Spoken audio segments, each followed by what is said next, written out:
ګرانو کتونکو السلام علیکم. زه محمد سلمان همدرد د حق غږ پښتو چینل خبري لنډیز کې ستاسو کوربه اوس تاسو پام را اړوم د مهمو خبرونو لنډیز ته.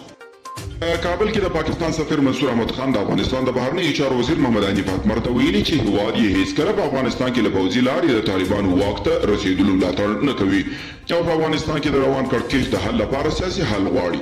د روغتیا نړیوال سازمان مشر تدروس ادهانم ګیبریسوس د روغتیا سازمان پر غړي هیوادونو غږ کړی ترڅو د کورونا وبا پر وړاندې د یو نړیوال اتحاد او ګډو تیاریانو په لار اچولو لپاره مذاکرات سره پیل کړي. نوموړي همداراز ویلي چې له دې وبا سره د مبارزه د دوامداره بودیجې ته اړتیا لري. پاکستان وايي له افغانستان سره د صادراتو وارداتو په کچه کې ډېروالی راغلی دی. د پاکستان حکومت د معلوماتو له مخې په وروستیو لسو میاشتو کې افغانستان ته د پاکستان په صادراتو کې 3.15 سلنه ډېروالی راغلی دی. ایران وايي له سعودي عربستان سره د اړیکو عادي کولو بهیر په سمه توګه مخته روان دي. د ایران د بهرنیو چارو وزارت ویان د رسنیو ته ویلي دواړه لوري د یوې هوکړې په رامنځته کېدو او اړیکو پر عادي کولو خبرې کوي او په وینا یې خبرې سمې لوري ته روانې دي.